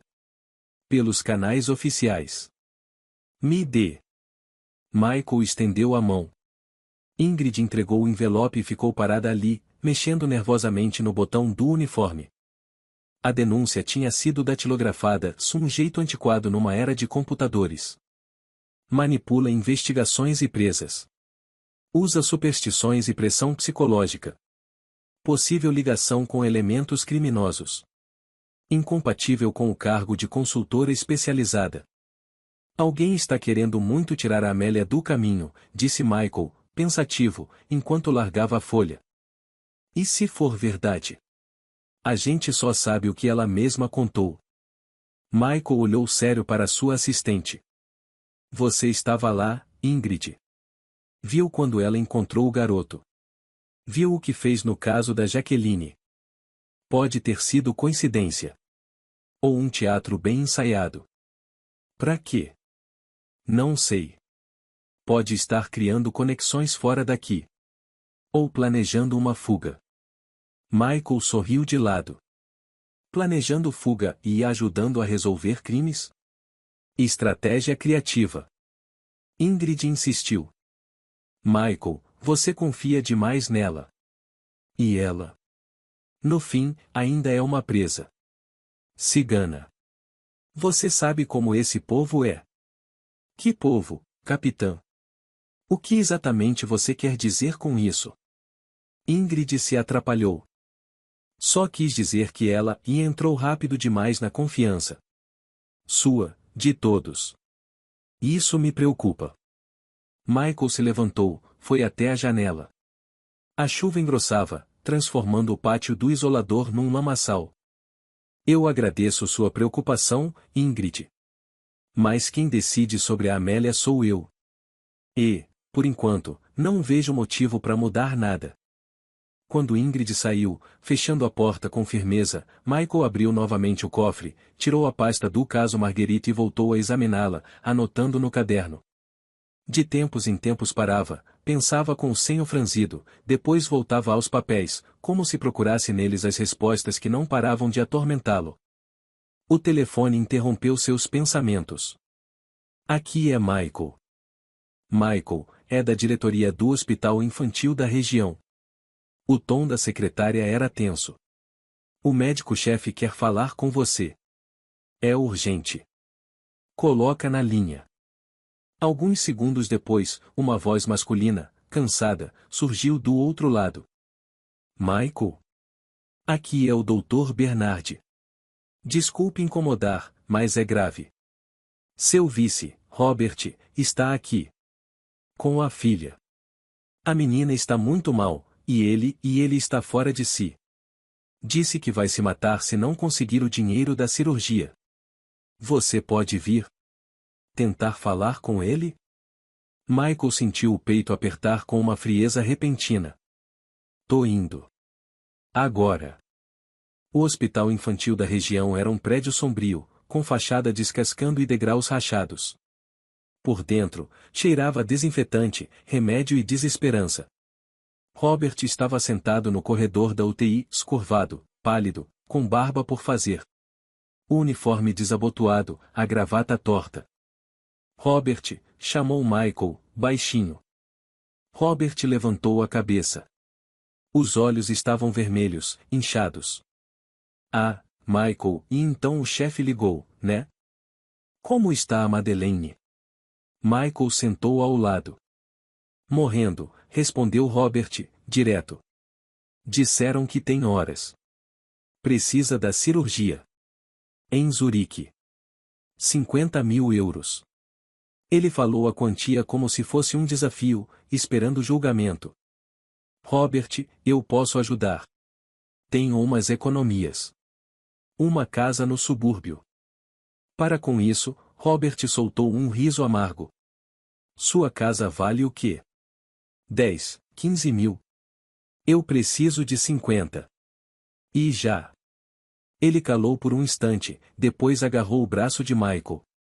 Lembra do Oliver? Falei com ele ontem. Ele ofereceu o dinheiro. Tudo. Até a reabilitação. Mas, e tem um porém. O quê? Perguntou Michael, embora já soubesse. Tem que sumir com a cigana, murmurou Robert. Transferi-la. Isolar. Outra prisão. Só até passar o julgamento dele. Michael tirou devagar a mão do ombro de Robert. Você tem ideia do que está pedindo, Robert? Tenho, respondeu ele com desespero. Tenho, sim. Mas não tenho escolha. Minha filha tá morrendo. Ele quase gritava agora. Você entenderia, se tivesse filhos. Não dá para ver ela assim, sofrendo. Uma enfermeira apareceu na porta da UTI, fez sinal de reprovação. Robert se calou, cerrou os punhos. Vamos lá fora. Precisamos respirar. Foram até o pequeno jardim interno, um espaço com 2 bancos e uns arbustos de lilás meio mortos. A chuva havia parado, mas o céu seguia cinzento e sufocante. Escuta, Michael, disse Robert mais calmo, mas com firmeza desesperada. Eu não peço por mim. É pela minha filha. Ela só tem 12 anos. Tem uma vida inteira pela frente. E a Amélia? Perguntou Michael no mesmo tom. Ela não tem direito à vida? Vai passar os próximos anos na prisão porque vê o que Oliver não quer que ninguém veja? Que diferença faz? Explodiu Robert. Uma cigana contra a vida de uma criança. Que tipo de escolha é essa? Michael ficou em silêncio, olhando ao longe. Depois disse. E se não fosse a cigana? E se Oliver pedisse para você ferrar outra pessoa, por exemplo? Não fala besteira, Robert acendeu um cigarro, evitando o olhar do amigo. Isso seria diferente. A Amélia já tá presa. Acusada de fraude. Só vamos agilizar as coisas. E proteger os outros. Proteger de quê? Michael o encarava. Da verdade? Robert tragou fundo, soltou a fumaça devagar. Michael, não me destrua. Só, tira ela do caminho. Ele fez uma pausa. Se não fizer, isso vai chegar lá em cima. Vão saber que você se tranca com ela. Que tá ajudando ela nos processos. Acha que ninguém repara? Michael olhou para seu vice com dor e compaixão. Então é isso, Robert. Chantagem. Não é chantagem, é sobrevivência, Robert desviou o olhar. Entenda, eu faço qualquer coisa pela minha filha. Qualquer coisa. E você também faria, se estivesse no meu lugar. Michael se levantou. Lamento muito pela sua filha, Robert. De verdade. Mas o que você está propondo? O quê? Desafiou Robert. Fechar os olhos para uma cigana? Tirá-la do caminho do Oliver por um tempo? Tem milhares como ela presas por aí. E o mundo não acabou. Para mim, acabaria, respondeu Michael em voz baixa. Ele virou-se e caminhou para fora do pátio do hospital. Robert gritou atrás dele. Michael, pensa de novo. É a vida de uma criança. Michael parou e olhou por cima do ombro. Eu vou pensar. O restaurante Leão Dourado estava quase vazio àquela hora. Oliver estava em sua mesa de sempre, num canto, tomando uísque com gelo. Quando viu Michael entrar, um brilho de surpresa passou por seu rosto, logo substituído por um sorriso acolhedor. Michael, que visita agradável! Sente-se, aceita uma bebida? Michael se sentou em frente a ele, recusando com um gesto. Vim por um assunto sério, Oliver. Muito sério. Sempre pronto para assuntos sérios, Oliver sinalizou para o garçom não se aproximar. Principalmente quando envolvem a lei. Robert falou com você sobre a filha, disse Michael direto. Sobre o dinheiro da cirurgia. Oliver estreitou os olhos. Sim. Sou um homem generoso, gosto de ajudar em situações desesperadoras. Ainda mais quando crianças estão em jogo. E qual é o preço da sua ajuda? Oliver sorveu o uísque lentamente. Um detalhe mínimo. Apenas uma decisão administrativa. Transferir uma detenta para o isolamento. Temporariamente. Amélia, confirmou Michael. Exatamente, assentiu Oliver. Ela está atrapalhando a investigação. Causa confusão nos depoimentos, pressiona psicologicamente as testemunhas. Só isso? Michael riu com desprezo. Achei que fosse pedir o arquivamento do seu caso. Imagina, disse Oliver, abrindo os braços. Sou um cidadão exemplar. Que a justiça siga seu curso. Mas sem interferências indesejadas. Michael olhava para ele com evidente repulsa. Você está apavorado, Oliver. A ponto de pagar 50.000 euros para silenciar uma cigana. Não é medo, é precaução, o sorriso de Oliver esfriou. Essa Amélia é perigosa. Vê o que ninguém mais vê. E tem coisas que é melhor continuarem invisíveis. Para o bem de todos. Michael se levantou bruscamente. Quer saber, Oliver? Vou te fazer um favor. De graça. Um conselho, comece a se preparar pro tribunal. Sério. Porque ninguém vai esconder a Amélia. E ela vai contar tudo o que viu. Oliver também se levantou, sem sorrir. Está cometendo um erro, coronel. Um erro grave. A filha do Robert vai morrer, e isso vai pesar na sua consciência.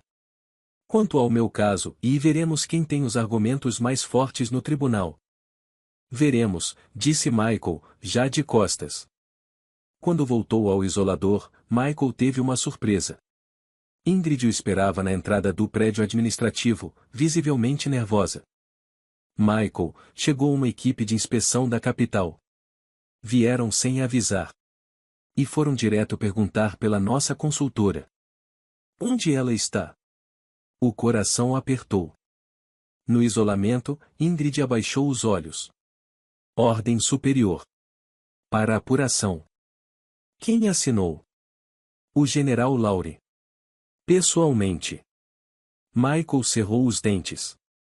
Laurie era amigo e parceiro de golfe de Oliver. Isso queria dizer que o empresário não esperou mais sua resposta. Quero vê-la, disse Michael firme. Mas, e a inspeção? Ainda sou o diretor deste isolador, capitã, cortou Michael. E enquanto não me tirarem, tenho direito de ver qualquer detenta. O isolamento ficava no porão do prédio antigo. Frio, úmido, mal iluminado, cheirando a mofo. Amélia estava numa cela solitária, um cubículo com uma cama de ferro presa ao chão e um vaso sanitário no canto. Quando Michael entrou, ela estava sentada na cama, mãos sobre os joelhos, olhando para o vazio. Só levantou os olhos quando a porta se fechou atrás dele. Olá, Michael. Como foi seu dia? Péssimo, respondeu ele com sinceridade. Isso tudo é ilegal. Vou consertar. Não precisa, Amélia balançou a cabeça. Era para acontecer assim. Eu sabia que isso ia acontecer. Sabia? Michael sentou ao lado dela na beirada da cama. E não me avisou. Por quê? Ela sorriu com tristeza. Para que você tentasse mudar o inevitável. Algumas coisas precisam acontecer, para que outras, mais importantes, também aconteçam. Michael a olhava com uma mistura de dor e admiração. Você é uma mulher incrível, Amélia. E você é um bom homem, Michael. Igual à sua mãe. Honesto. Justo. Michael estremeceu. Uma frase estranha, já que sua mãe havia morrido quando ele ainda era bem pequeno. Amanhã à noite você vai ter que escolher entre uma vida tranquila e a tempestade, continuou Amélia, sem perceber o desconcerto dele. Se escolher a tempestade, vai perder tudo, mas encontrar aquilo que procura toda a sua vida. O que eu procuro? Perguntou Michael, rouco. Redenção. Pelo seu pai. Por você mesmo. E ela então pegou a mão dele com cuidado. Eu vou te tirar daqui, Amélia. Eu prometo. Eu sei, ela apertou os dedos dele. Mas o preço vai ser alto. Não me importo com o preço, Michael sentiu uma estranha leveza, como se finalmente tivesse tomado uma decisão que adiava há anos. Eu vou quebrar esse círculo maldito, mesmo que isso me custe tudo. Sua avó merece justiça. E você também. Passos soaram do lado de fora. Michael se levantou depressa. Tenho que ir. Mas eu volto. Eu vou esperar. O tempo que for preciso. Quando saiu, no corredor o aguardavam Ingrid e dois homens à paisana, sérios, postura rígida, olhares atentos. Coronel Michael? Perguntou um deles, mostrando uma identificação. Promotoria Geral. Temos algumas perguntas sobre sua consultora. Claro, respondeu Michael com calma. No meu gabinete, se não se importam. Ele caminhava pelo corredor de costas retas, sentindo a determinação crescer dentro de si. Pela primeira vez em muitos anos, ele sabia exatamente o que tinha que fazer. E o mais estranho, não sentia medo, apenas uma paz firme por ter feito a escolha certa. Atrás dele, na cela escura do isolamento, Amélia cantava baixinho uma canção de ninar cigana, como se embalasse uma alma ferida. Talvez a dela. Talvez a de Michael, que amanhã perderia tudo para ganhar muito mais. Amanhã amanheceu úmida, com uma garoa fina que parecia peneirada pelo céu. Daquelas em que até o ar fica pesado, carregado das angústias e esperanças não realizadas das pessoas. Michael estava parado na janela do seu gabinete, olhando a névoa cinza que cobria o céu. Atrás dele, o tic-tac do relógio marcava, impiedosamente, os últimos minutos da sua vida antiga. Na mesa havia uma pasta, não oficial, mas de papelão, gasta nas bordas. Dentro, documentos, cópias, fotos, gravações de conversas. Provas contra o sistema do qual ele fazia parte havia 30 anos. Provas contra si mesmo. O telefone tocou. Sem se virar, Michael atendeu. Alô? Michael, os jornalistas já estão aqui. A voz de Ana, sua secretária, soava tensa. Ligaram da promotoria. Querem saber se é verdade que você convocou uma coletiva de imprensa sem autorização da chefia. É verdade. Obrigado, Ana. Já estou descendo. Ele desligou, vestiu devagar o uniforme com as insígnias de coronel, fechou todos os botões com cuidado. Pegou a pasta da mesa, fechou os olhos por um momento como se estivesse se despedindo de algo, e então seguiu decidido para a porta. No corredor, Ingrid o alcançou, visivelmente confusa, as bochechas coradas. Michael, o que está acontecendo? Disseram que você convocou uma coletiva. Mas não houve nenhuma ordem oficial. Não houve. Foi iniciativa minha. Mas por quê? A preocupação na voz dela era genuína. Já ligaram de cima, o general está furioso. Michael parou, olhou com atenção para sua assistente. Ingrid, você é uma funcionária leal e honesta. Obrigado por tudo. Mas agora peço que não se envolva. O que estou prestes a fazer é minha decisão pessoal. E estou pronto para arcar com as consequências. Ele afastou-se suavemente e seguiu em frente, deixando Ingrid parada, sem palavras. A sala de conferências do isolador nunca tinha visto tanta gente. Jornalistas, locais e de fora, com gravadores e câmeras. Defensores dos direitos humanos, representantes da sociedade civil, alguns advogados, promotores. Um burburinho de vozes, flashes disparando. Quando Michael entrou, o silêncio foi tomando conta da sala. Algo em seu rosto, calmo, determinado, quase esculpido em pedra, fez até os repórteres mais falantes se calarem. Ele foi até o púlpito, colocou a pasta sobre ele e olhou ao redor. Agradeço a todos que atenderam ao meu convite. Hoje, quero contar uma história. Uma história sobre um crime que aconteceu há 50 anos, mas que ainda envenena o presente. Michael falava com voz baixa, mas no silêncio absoluto da sala, cada palavra sua era nítida. Contou sobre o assassinato de Marguerite em 1975. Sobre como o caso foi encerrado por ordem superior. Sobre a conexão do crime com a corrupção nos altos escalões do poder. E sobre como o ciclo se fechou quando a neta da vítima, Amélia, foi parar no seu isolador por uma acusação falsa. Meu pai, capitão da polícia, Michael hesitou por um segundo, depois continuou com firmeza, foi quem assinou o encerramento do caso. Ele cumpriu uma ordem, como tantos faziam naquela época. Mas hoje, eu, seu filho, não posso e não quero repetir esse erro. Ele abriu a pasta, começou a mostrar os documentos, as fotos, os esquemas. Jornalistas anotavam freneticamente, câmeras focavam de perto as provas. O caso é só a ponta do iceberg, prosseguiu Michael.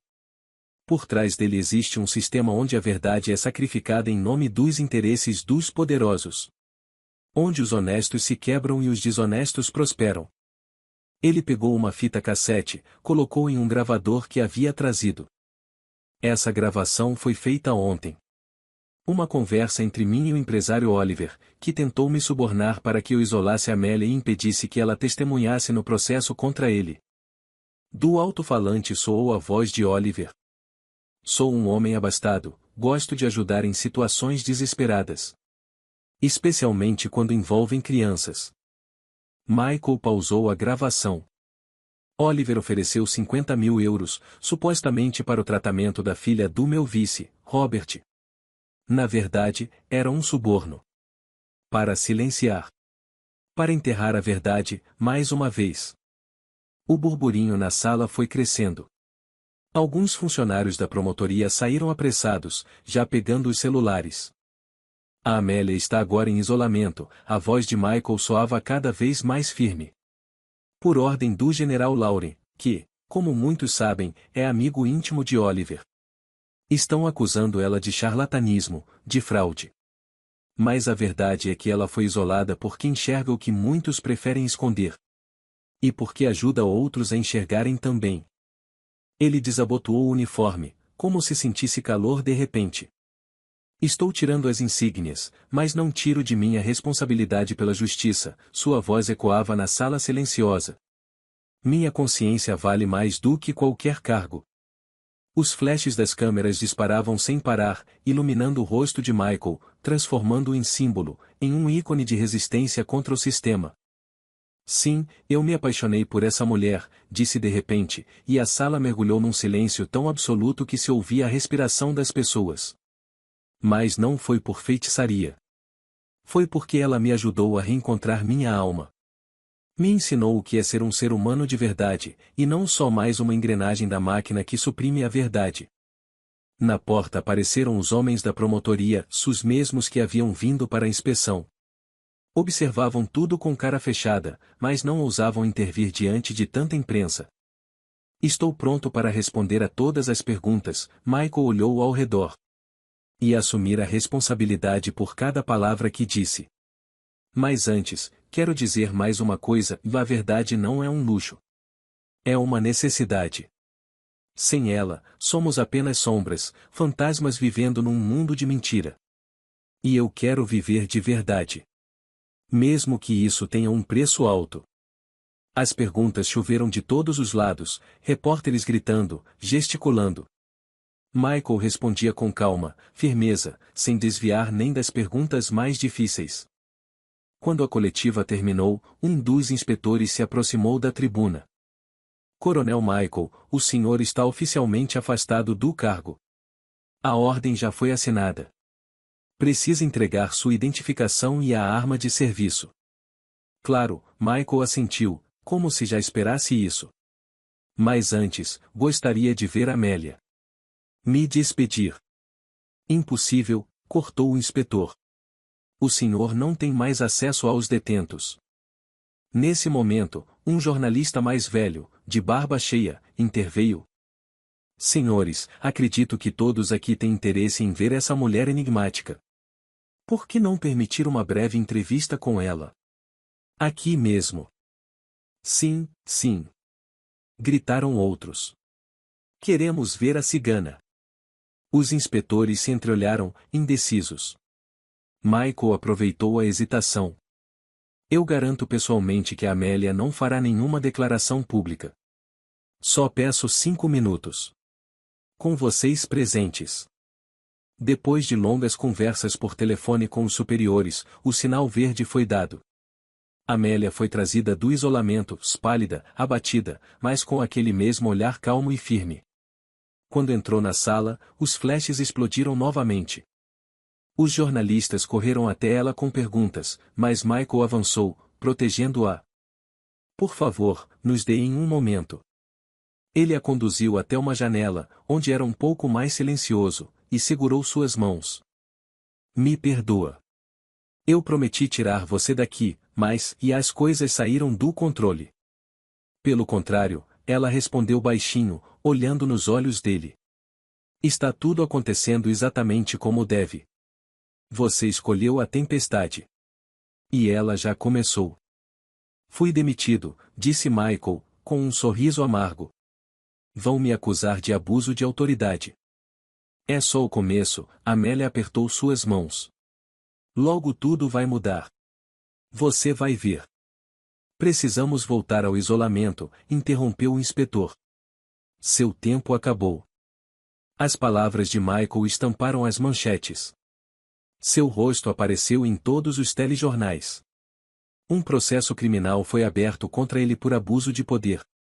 Foi chamado para interrogatórios, ameaçado, pressionado a negar tudo. Mas ele manteve sua posição, repetindo: tudo o que disse é verdade. E estou pronto para provar. Surpreendentemente, organizações de direitos humanos, jornalistas independentes e ativistas vieram em sua defesa. As manchetes gritavam: um coronel contra o sistema, a verdade vale mais que as insígnias, policial honesto é raridade. Então, a notícia terrível chegou: a filha de Robert morreu. Mesmo com o dinheiro de Oliver, mesmo com a cirurgia urgente em Zurique, o coração da menina não resistiu. Robert, arrasado, apareceu na casa de Michael, bêbado, destroçado, com um olhar perdido. Ela morreu, Michael. Minha Madeleine morreu. E eu? Eu vendi minha alma. Por quê? Por nada. Michael não o repreendeu. Apenas o abraçou, deixou que chorasse em seu ombro. Na manhã seguinte, Robert foi até a promotoria e confessou tudo: o acordo com Oliver, as provas desaparecidas, a pressão sobre as testemunhas. Isso virou o jogo. O caso contra Oliver ganhou força, agora com provas de suborno. O empresário foi preso, suas contas congeladas. Outros esquemas de corrupção ligados a ele vieram à tona. 3 semanas depois da coletiva, o caso contra Amélia foi reaberto e arquivado por falta de provas. Ela foi libertada no próprio tribunal, sob aplausos. Michael a esperava do lado de fora, sem uniforme, em roupa comum, com um buquê de flores do campo. Eu te disse que tudo ia mudar, sorriu Amélia, se aproximando. Disse mesmo. Mas minha carreira acabou. Não vou ser reintegrado. E isso importa? Ela pegou no braço dele, e os dois começaram a andar devagar pela rua, seguidos por olhares curiosos de quem os reconhecia dos jornais e da TV. Não, respondeu Michael, com sinceridade. O que importa é que a verdade finalmente veio à tona. Que a justiça foi feita. E que sua avó pode descansar em paz, o assassinato dela não vai mais ficar impune. Eles chegaram até uma pracinha e sentaram num banco sob um velho bordo. O entardecer já tingia o céu de tons suaves de rosa, enquanto o sol mergulhava atrás do horizonte. O que vai acontecer com o Robert? Perguntou Amélia. Ele foi preso, mas pedi clemência. Ele não é um criminoso, só um pai desesperado. Um homem que perdeu o que tinha de mais precioso. Amélia assentiu, pensativa. E com a gente? O que vai ser agora? Michael pegou a mão dela. Não sei. Mas estamos juntos. E isso é o que importa. A cidade era engolida pelo crepúsculo, e as primeiras estrelas começavam a brilhar. Sentados no banco da praça tranquila, um ex-coronel e uma ex-detenta, eram duas almas cujos destinos haviam se cruzado de forma tão improvável que nem a lei nem os mais sábios videntes teriam previsto. Sabe, disse Amélia, olhando para o céu, a vida toda eu enxerguei o futuro dos outros. Mas é a primeira vez que vejo o meu. E é lindo. Michael não respondeu. Apenas apertou com mais força a mão dela. E ali ficaram, por um bom tempo, até que o último raio de sol desaparecesse e a noite tomasse conta, se escura, sim, mas cheia de estrelas e promessas. Silêncio. Um silêncio real, profundo, não vazio, mas vivo, respirando, repleto de sons suaves, o farfalhar das folhas ao vento, o zumbido das abelhas, os cantos distantes dos pássaros, o rangido do assoalho sob pés descalços. Amélia estava na janela aberta, sentindo o cheiro da grama recém-cortada e da terra quente de sol. Sua longa trança, agora entremeada de fios prateados, caía até a cintura. A antiga casa de madeira, comprada por ela e Michael 3 meses antes, ganhava vida aos poucos, aquecendo-se como se estivesse acordando de um longo sono esquecido. O vilarejo de Vale del Sol, perdido entre campos e matas, havia se tornado o novo lar deles. Ninguém ali fazia perguntas. Ninguém apontava dizendo, olha lá o coronel que denunciou os corruptos. Ninguém cochichava, essa é a cigana que veio da cadeia. Ali, só existia a vida de verdade, simples, honesta, difícil. O chá vai esfriar, gritou Michael lá de dentro. Amélia sorriu ao se virar e ver seu companheiro, bronzeado, com calos nas mãos e um novo brilho sereno no olhar. Como tinha mudado o ex-coronel nesses meses, como se tivesse tirado de vez a armadura que escondia quem ele era de verdade. Já estou indo. Ela deixou a janela, os pés descalços deslizando pelo piso de madeira. A cozinha cheirava a mel e ervas. O samovar antigo, orgulho de Michael, comprado numa feira local, chiava feliz sobre a mesa. Ao lado, xícaras, pires com mel fresco da colmeia. A safra foi boa esse ano, disse Michael, servindo o chá e colocando uma colher de mel.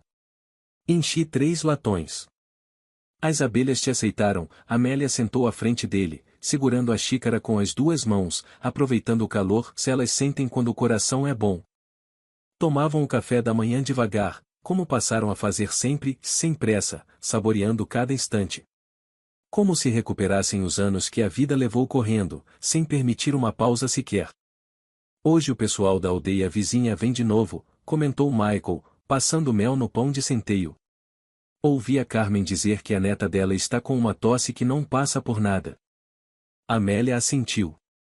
As pessoas realmente haviam começado a procurá-las no início, com cautela, depois com confiança.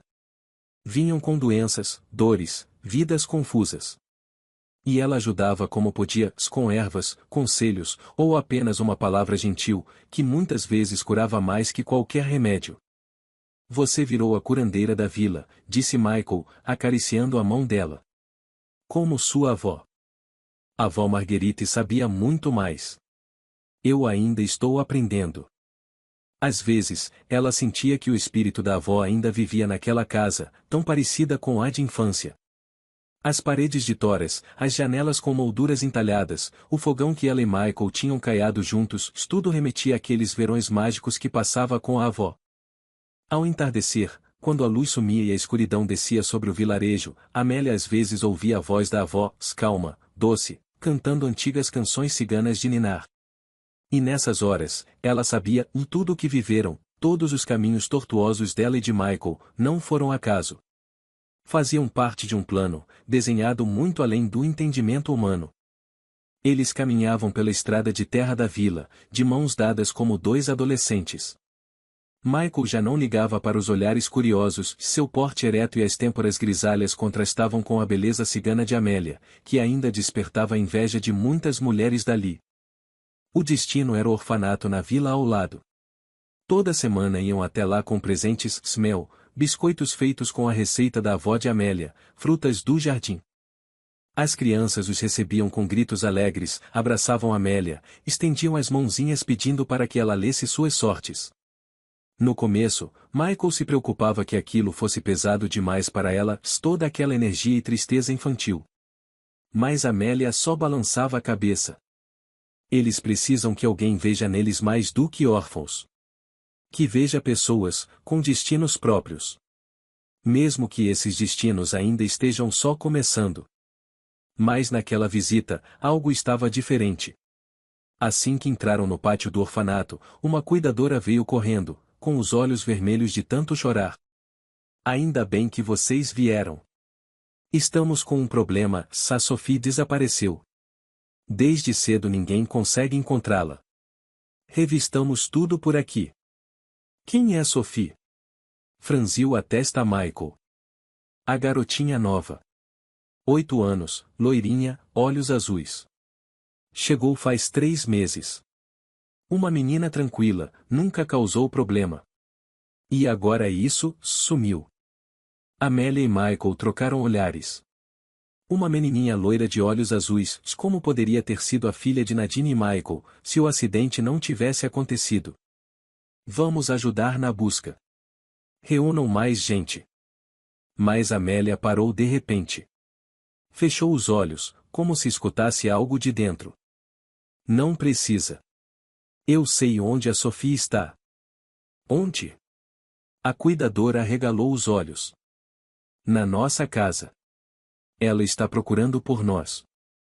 A mulher ficou paralisada, confusa com aquela resposta enigmática. Mas Michael já estava acostumado a confiar na intuição de Amélia. Vamos verificar e avisamos assim que soubermos.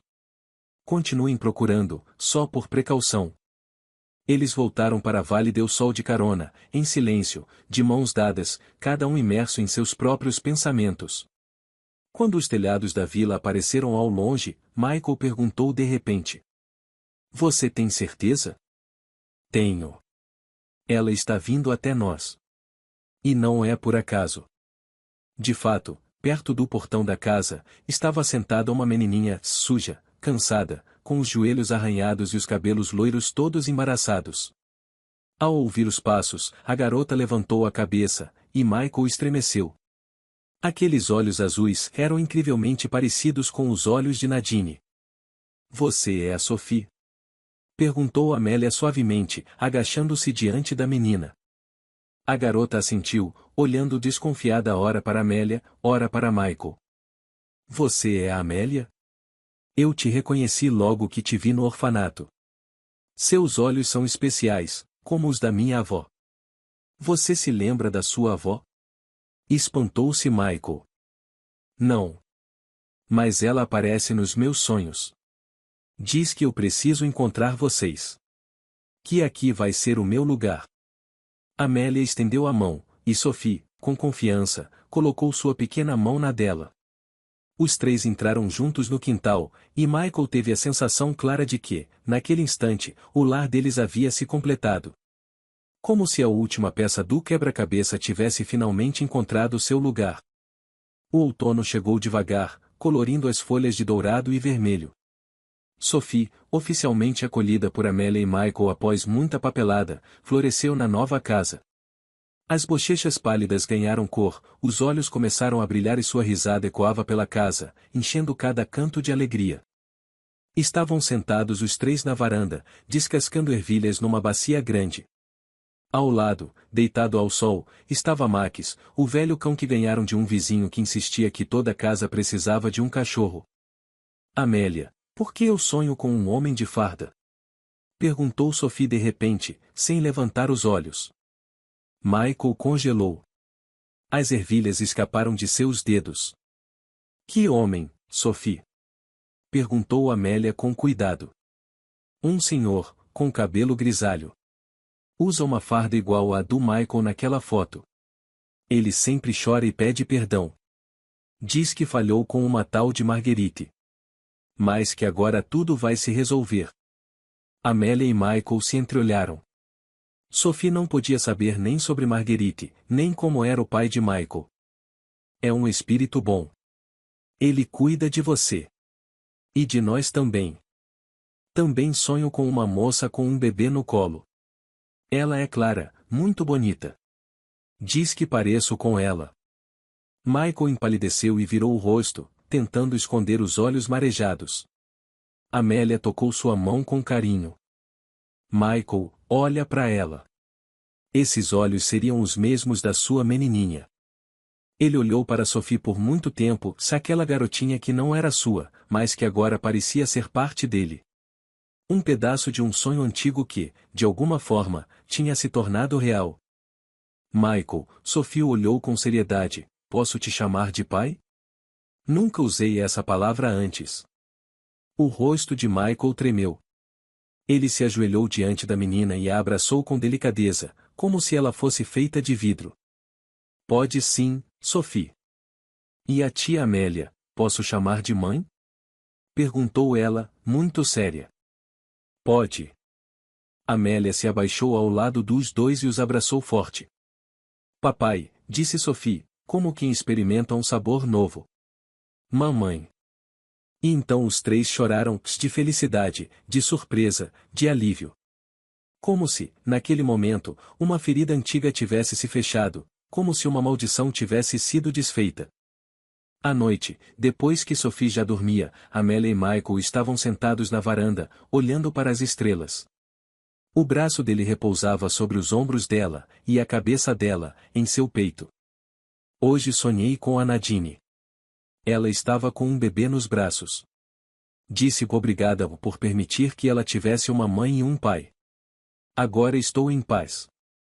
Michael a apertou contra si. Você acha que a Sophie é? Não sei. Mas neste mundo existem coincidências demais para serem só coincidências. Há fios invisíveis que nos ligam, vivos e mortos, passado e presente. Ela fez uma pausa e completou, a maldição da família acabou, Michael.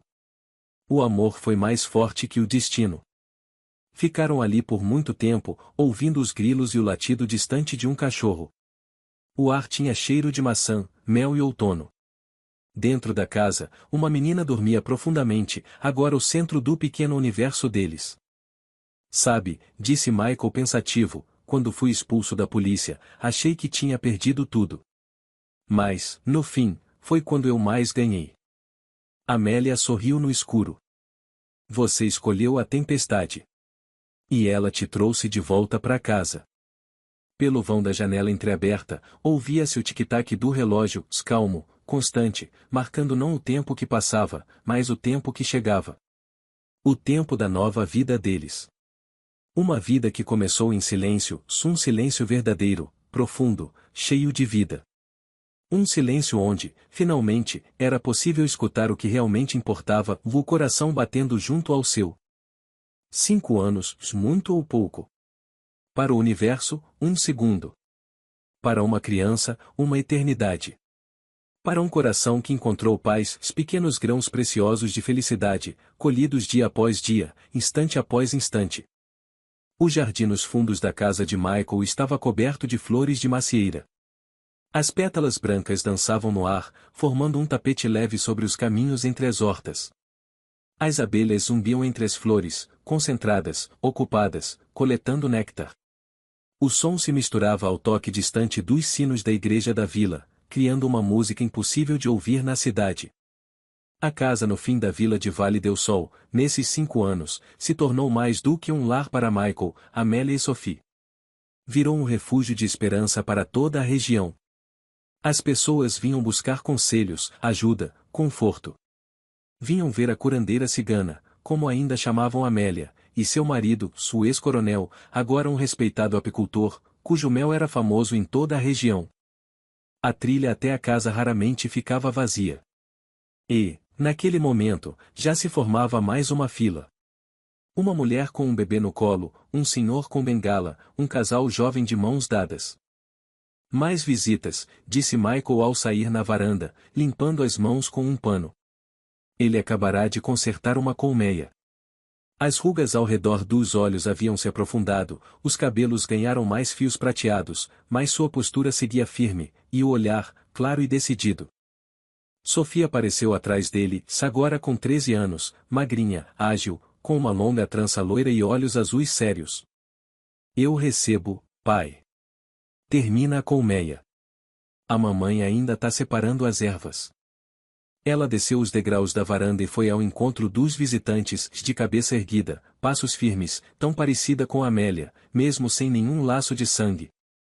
Michael observava Sophie se afastar, e o coração se apertava de ternura e orgulho. Como a menina deles havia crescido rápido, como tinha mudado nesses anos. De uma criança assustada de orfanato, ela se transformará numa jovem confiante, que herdara de Amélia não apenas o jeito de se portar, mas também o dom, aquele que permitia enxergar o que os outros não viam, sentir a dor alheia, encontrar palavras que confortavam. Temos muitos visitantes hoje, disse Amélia, saindo de casa e secando as mãos no avental. Sua trança, agora com fios grisalhos evidentes, estava presa ao redor da cabeça como uma coroa. Como todos os dias, sorriu Michael, abraçando a esposa pelos ombros.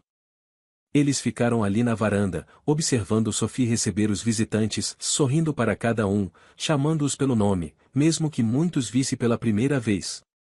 Ela sente as pessoas, dizia Amélia com orgulho. Vê através delas, como um raio-x, brincava Michael. E quem são aquelas? Michael apertou os olhos, tentando enxergar melhor duas mulheres que acabavam de sair de um carro parado no portão. Será possível? Amélia também estreitou o olhar e sua expressão se transformou em surpresa. Brigitte. Ingrid. Brigitte, com o rosto livre de toda a dureza de prisão, caminhava pela trilha com um menino pequeno nos braços, de uns 2 anos. Ao lado dela vinha Ingrid, sem uniforme, mas com a postura militar que revelava sua profissão. Não acredito no que estou vendo, murmurou Michael. O que será que as trouxe aqui? Sophie já conduzia as visitantes até a varanda, falando animada, gesticulando. O menininho nos braços de Brigitte olhava tudo ao redor com curiosidade, tentando alcançar as flores de macieira. Amélia e Brigitte, ao chegar na varanda, hesitou um pouco. A gente só estava passando. Vim visitar meu filho, ele agora mora na cidade, abriu um negócio próprio. E esse é meu neto, o Thomas Jr. Ela levantou o menino com carinho, como se mostrasse o maior tesouro da vida. Se não fosse por você naquela época, e se não tivesse me contado sobre o Thomas, e eu teria passado a vida achando que o tinha perdido para sempre. Os olhos da ex-detenta brilhavam, quase marejados. Entrem, o chá está pronto. E tem torta de maçã também. Ingrid, mais velha, mas ainda firme, parecia um pouco desconfortável, trocando o peso de um pé pro outro. Eu também, e só de passagem. Estou em missão pela região. Resolvi dar uma passada para ver como vocês estão. As insígnias de tenente-coronel em seus ombros, recém-brilhantes, chamaram logo a atenção de Michael quando ela tirou o blazer. Foi promovida. Ele apontou para os ombros dela, abrindo espaço para que as mulheres entrassem. Sim, faz um mês, respondeu Ingrid, corando levemente. Depois daquele caso do tráfico, lembra? Saiu até no noticiário. A gente acompanha as notícias. Mesmo aqui no fim do mundo. Na sala espaçosa, perfumada com ervas e bolo fresco, tudo era claro e acolhedor. Sophie se ocupava com a mesa, arrumando as xícaras e colocando tortas nos pratos. O pequeno Thomas desceu dos braços da avó e começou a explorar o lugar, tocando em tudo que conseguia alcançar. Danadinho, igual ao pai, disse Brigitte, sentando-se no banco sem tirar os olhos do neto. O Thomas também era assim quando pequeno, não parava um segundo. Amélia servia o chá com calma. É um bom menino. Forte. E a sua? Brigitte acenou com a cabeça em direção a Sophie, virou uma moça de verdade. Linda. E com aqueles olhos sábios, igualzinhos aos seus. Ingrid, sentada ereta como sempre, de repente pousou a xícara sobre a mesa com decisão. Amélia, eu queria te pedir desculpas. Por como te tratei no isolador. Eu tinha inveja. Inveja boba, de mulher. Agora entendo, você encontrou a felicidade de verdade.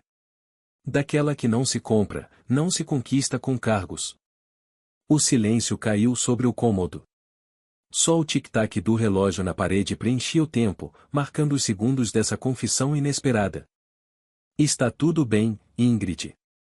Cada um tem seu próprio caminho para a felicidade. Você também vai encontrar o seu. Ingrid deu de ombros. O meu é o trabalho. Agora sou chefe de setor, com uma equipe grande. Aliás, ela se virou para Michael. Você ouviu falar do Robert? Michael ficou tenso. Não sei de nada faz tempo. Ele está trabalhando naquele hospital infantil onde a filha dele morreu.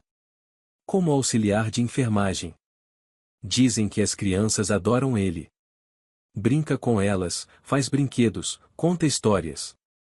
Especialmente com os casos mais difíceis. Aqueles que os médicos já perderam a esperança. Amélia e Michael trocaram um olhar. Ambos lembravam bem da história de Robert, o homem que quase os traiu para tentar salvar a filha, e que mesmo assim não conseguiu salvá-la. Que bom! Então tudo aquilo não foi em vão. Ele achou seu caminho. Do lado de fora, o anoitecer começava a cair. Brigitte começou a se preparar, precisava pegar o último ônibus para a cidade. Ingrid se ofereceu para levá-la. Vou naquela direção mesmo. Assim aproveitamos para conversar mais um pouco, relembrar os velhos tempos. Quando as visitas foram embora e Sophie levou as crianças da vizinhança para o pomar para mostrar a nova colmeia e ensinar a brincar de adivinhar com pétalas de margaridas, Amélia e Michael ficaram sozinhos na varanda. A noite estava quente e tranquila, cheia dos aromas do jardim florido e do som calmo dos grilos. É estranho ver as duas juntas, Brigitte e Ingrid, comentou Michael pensativo. Uma ex-presidiária e uma tenente-coronel da polícia. E, veja só, se entenderam. A vida acaba reconciliando todo mundo, Amélia apoiou a cabeça no ombro dele. Principalmente quando o passado finalmente solta as correntes e deixa a gente seguir em frente. Ficaram em silêncio, observando Sophie no jardim, passando o dedo na palma da mão de uma menininha e sussurrando algo que a fazia rir corada. Está adivinhando sobre o futuro marido de novo. Na idade dela, só se pensa nisso. Ela está aprendendo, respondeu Amélia com seriedade. O dom não é magia, filha. Como se repetisse o que já tinha dito muitas vezes a Sophie. É saber ouvir a dor dos outros e ajudar a curá-la. Michael abraçou a esposa, puxando-a para mais perto. Você ensinou a ela o mais importante, se enxergar com o coração. O resto vem com o tempo. Amélia levantou os olhos para ele. A gente não se encontrou por acaso, Michael. Foi Nadine quem me mandou até você, para que você voltasse a ser feliz. E Sophie? Sophie é nosso presente do céu. Ele não respondeu. Só a abraçou mais forte. Palavras já não eram necessárias, se eles se entendiam no silêncio. No jardim, Sophie terminou as adivinhações, e as crianças, agradecendo aos gritos, correram para o portão. Ela as acompanhou com o olhar e depois voltou devagar para os pais, assobiando uma melodia qualquer. E então, como um raio branco no crepúsculo, uma pomba surgiu do nada, deu uma volta sobre o jardim e pousou suavemente no ombro da menina. Sophie ficou imóvel, com medo de assustá-la, e depois levantou devagar a mão para acariciar as penas brancas. Amélia e Michael observaram em silêncio, sentindo que testemunhavam algo importante, simbólico, como se o próprio céu tivesse enviado uma bênção. Sophie chegou à varanda ainda com a pomba no ombro. A ave não fugiu, apenas virava a cabeça de um lado para o outro, curiosa com as pessoas. Ela deve ser domesticada. Posso ficar com ela? Claro. Se ela escolheu ficar com você. Os três ficaram sentados na varanda, vendo o pôr do sol desaparecer, as primeiras estrelas surgirem e as sombras tomarem conta do jardim. Amélia cantava baixinho uma antiga canção de ninar cigana, aquela mesma. Sofia acompanhava, já sabia de cor as palavras, mesmo sem entender o significado. Michael olhava suas mulheres, os contornos escuros delas contra o céu escurecendo, a pomba branca cochilando tranquila no ombro da filha, e um sentimento de paz, como nunca antes conhecera, tomava conta do seu coração. E lá no alto, sobre a casa, o pomar e a vila inteira, observavam, silenciosas, invisíveis, mas presentes no coração, as sombras daqueles que os uniram, de Marguerite, Nadine com a filha que nunca nasceu nos braços, o pai de Michael, todos que se foram, mas continuavam amando e protegendo. A pomba branca, sobre o ombro da menina que herdara o dom de ver com o coração, arrulhava baixinho, como se contasse uma história antiga, sobre como não existe nada mais forte que o amor. Amor que vence qualquer barreira, qualquer mal, qualquer solidão. Até mesmo aquela que parece uma maldição eterna. Queridos amigos, obrigado por ouvirem essa história até o fim. O que vocês acharam da atitude do Coronel Michael? Será que ele fez a coisa certa ao abrir mão da carreira pela justiça? E vocês, já viveram situações parecidas, onde precisaram escolher entre vantagem e consciência? Contem nos comentários de que cidade vocês estão nos assistindo e se já cruzaram o caminho de pessoas especiais que mudaram a vida de vocês. Já passaram por alguma injustiça? Conheceram alguém com um dom especial? A gente lê cada comentário com carinho, e muitas das histórias que vocês compartilham nos inspiram a criar novos contos. Se essa história tocou seu coração, deixe um like, compartilhe com os amigos e se inscreva no nosso canal. No link da descrição tem a playlist com todas as nossas histórias. Desejamos muita saúde e um dia maravilhoso para você.